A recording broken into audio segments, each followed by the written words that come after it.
മുംബൈ ഭീകരാക്രമണ കേസിലെ പ്രതി തഹാവൂർ റാണയെ ഇന്ത്യയിലെത്തിക്കും. നിയമ നടപടികൾ പൂർത്തീകരിച്ച് റാണയെ NIA ആസ്ഥാനത്തെത്തിച്ച് ചോദ്യം ചെയ്യും. പ്രദേശത്ത് കേന്ദ്രസേനയുടെ നേതൃത്വത്തിൽ സുരക്ഷ ശക്തമാക്കി. മെട്രോ സ്റ്റേഷൻ അടക്കം പൂട്ടി ഗതാഗതം പൂർണ്ണമായും നിരോധിച്ചു. കിരൺ ബാബു വാർത്തയുടെ വിശദാംശങ്ങളുമായി ചേരുകയാണ്. കിരൺ, ഇന്ത്യയുടെ നയതന്ത്ര വിജയം കൂടിയാണ് തഹാവൂർ റാണയെ ഇന്ത്യയിലെത്തിക്കാനാകുന്നത്. എങ്ങനെയാണ് നടപടിക്രമങ്ങൾ, സുരക്ഷ എങ്ങനെയാണ് ഡൽഹിയിൽ? ഔദ്യോഗികമായ എന്തെങ്കിലും സ്ഥിരീകരണം ഇക്കാര്യത്തിൽ അധികൃതരുടെ ഭാഗത്ത് നിന്ന് പ്രതീക്ഷിക്കുന്നുണ്ടോ? NIA അധികൃതരുടെ ഭാഗത്ത് നിന്ന്? രേണുക, മുംബൈ ഭീകരാക്രമണ കേസിലെ പ്രതിയായ തഹാവൂർ റാണ ഇങ്ങനെ ഒരു അന്താരാഷ്ട്ര ഭീകരനെ, യഥാർത്ഥത്തിൽ ലോകത്തെ ഒരു പ്രധാനപ്പെട്ട ഭീകരാക്രമണ പദ്ധതികളൊക്കെ ആസൂത്രണം ചെയ്ത, വിദേശ രാജ്യങ്ങളിലെ പല രാജ്യങ്ങളിൽ ഇത്തരം ഭീകരാക്രമണ പദ്ധതികൾ ആസൂത്രണം ചെയ്യുകയും നടപ്പാക്കുകയും ചെയ്ത ഒരു ഭീകരനാണ്. കൊടും ഭീകരൻ എന്ന് പറയാം. അങ്ങനെ ഒരാളെ ഒരു രാജ്യത്ത് നിന്ന് മറ്റു രാജ്യത്തേക്ക് എത്തിക്കുമ്പോൾ പാലിക്കേണ്ട ചില സുരക്ഷാ മുൻകരുതലുകളൊക്കെ ഉണ്ട്. ഇപ്പോൾ നിലവിൽ യഥാർത്ഥത്തിൽ അദ്ദേഹത്തെ ഇന്ത്യയിൽ എത്തിച്ചോ ഇനി എത്തിച്ചില്ലയോ എന്ന കാര്യത്തിലൊന്നും നമുക്ക് സ്ഥിരീകരണം നൽകാൻ കഴിയുന്നില്ല. NIA എന്തായാലും അക്കാര്യത്തിലൊരു സ്ഥിരീകരണം നൽകിയിട്ടില്ല. NIA പറയുന്നത് എന്തായാലും ആ സമയത്ത് എത്തിച്ചു എന്ന് പറയാനല്ലതിനപ്പുറത്തേക്ക് നമുക്ക് കൃത്യമായി പറയാൻ മാധ്യമങ്ങൾ കഴിയില്ല. എല്ലാവിധ സുരക്ഷാ മുൻകരുതലോട് കൂടിയാണ് ഇത്തരം പ്രതികളെയൊക്കെ എത്തിച്ച് സുരക്ഷിതമായ ഏതെങ്കിലും താവളത്തിൽ എത്തിച്ച ശേഷമായിരിക്കും പൂർണ്ണമായും ഇങ്ങനെ ഒരാളെ ഇവിടെ എത്തിച്ചിട്ടുണ്ട് എന്നുള്ള വിവരം സാധാരണഗതിയിൽ അന്വേഷണ ഏജൻസികളൊക്കെ പുറത്തുവിടുക.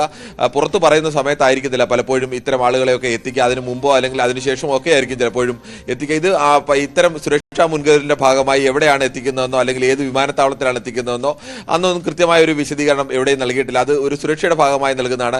ഇപ്പോൾ ലഭ്യമായ വിവരങ്ങളുടെ അടിസ്ഥാനത്തിൽ വൈകുന്നേരം 6 മണിയോടുകൂടി അദ്ദേഹത്തെ എത്തിക്കുമെന്നും 8 മണിയോടുകൂടി അദ്ദേഹത്തെ കോടതിയിൽ ഹാജരാക്കുമെന്നുമാണ് ഇപ്പോൾ അറിയുന്നത്. ഇതെല്ലാം ലഭ്യമായ സൂചനകളുടെ അടിസ്ഥാനത്തിൽ മാത്രം നമ്മൾ റിപ്പോർട്ട് ചെയ്യുന്നതാണ്. എന്തായാലും അതീവ സുരക്ഷാമായ രീതിയിൽ തന്നെയാണ് അത്തരം ഒരു കൃത്യമായ ഒരു പ്ലാൻ എന്തായാലും NIAക്കും സുരക്ഷാ ഏജൻസികൾക്കും എല്ലാം ഉണ്ടാവും. അതിന്റെ ഫലമായിട്ട് തന്നെയാണ്, അല്ലാതെ എത്തിക്കുന്ന കൃത്യസമയത്ത് തന്നെ ആയിരിക്കത്തില്ല അവിടെ മെട്രോ സ്റ്റേഷനുകളടക്കം ബ്ലോക്ക് ചെയ്യുന്നതെന്നും. അത് ചിലപ്പോൾ മറ്റൊരു വഴിക്കൂടെ ആയിരിക്കും ചിലപ്പോൾ എത്തിക്കുക, ചിലപ്പോൾ മെട്രോ വഴിയായിരിക്കും എത്തിക്കുക. അങ്ങനെ പല രീതിയൊക്കെ പോലീസ് ഇത്തരം കുറ്റവാളികളുടെ കാര്യത്തിലൊക്കെ എടുക്കാൻ സാധ്യതയുണ്ട്. കാരണം അന്താരാഷ്ട്ര തലത്തിൽ തന്നെ ഇന്ത്യയിലേക്ക് വരുന്ന വഴിയിൽ ഏതെങ്കിലും തരത്തിൽ ഈ തഹാവൂർ റാണയുടെ വാഹന വ്യൂഹത്തിന് നേരെ ഒരാക്രമണം ഉണ്ടായാൽ പോലും അത് ഇന്ത്യക്ക് നാണക്കേടാണ്. അമേരിക്കയുമായി ദീർഘകാലം നയതന്ത്ര ബന്ധത്തിലൂടെയൊക്കെയാണ് ഈ പ്രധാനപ്പെട്ട കേസിലെ ഒരു പ്രതിയെ ഇന്ത്യയിലേക്ക് എത്തിക്കുക. അത് നയതന്ത്ര തലത്തിൽ ഇന്ത്യക്ക് അന്താരാഷ്ട്ര തലത്തിൽ തന്നെ ഒരു വലിയ വിജയം കൂടിയാണ്. അങ്ങനെ ഒരു പ്രതിയെ എത്തിക്കുമ്പോൾ പാലിക്കേണ്ട രഹസ്യ രീതികൾ അല്ലെങ്കിൽ തെറ്റിദ്ധരിപ്പിക്കാൻ വേണ്ടി പലപ്പോഴും അന്വേഷണ ഏജൻസികളൊക്കെ മാധ്യമങ്ങളെയും ഒക്കെ ഉപയോഗിക്കാറുണ്ട്. ആ തരത്തിലേക്കൊക്കെ ചിലപ്പോൾ തെറ്റായ വിവരങ്ങളൊക്കെ നൽകാറുണ്ട്. ഇതെല്ലാം സുരക്ഷയുടെ ഭാഗമായി നൽകുന്നതാണ്. എന്തായാലും നിലവിൽ നമുക്ക് കിട്ടിയ NIA നൽകുന്ന സ്ഥിരീകരണത്തിന്റെ അടിസ്ഥാനത്തിൽ മാത്രമാണ് ഇന്നടുത്ത് എത്തിച്ചു അല്ലെങ്കിൽ ഇന്ന നടപടികളിലേക്ക് സ്വീകരിച്ചു എന്ന് നമുക്ക് പറയാനാവുക. നിലവിൽ ലഭ്യമായ സൂചനകൾ മാത്രമാണ്. ആ സൂചനകളുടെ അടിസ്ഥാനത്തിലാണെങ്കിൽ 6 മണിയോടുകൂടിയാണ് എത്തിക്കുക. 8 മണിയോടുകൂടി അദ്ദേഹത്തെ കോടതിയിൽ ഹാജരാക്കും എന്നാണ് സൂചനകൾ പുറത്തു വരുന്നത്.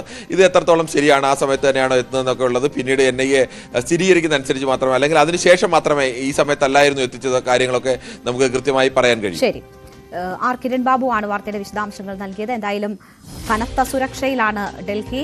ഒരുപക്ഷെ NIAയുടെ വിശദീകരണം അല്ലെങ്കിൽ ഈ കാര്യങ്ങൾ സ്ഥിരീകരിച്ചുകൊണ്ടുള്ള അറിയിപ്പ് ഉണ്ടാകുമെന്നും നമുക്ക് പ്രതീക്ഷിക്കാം.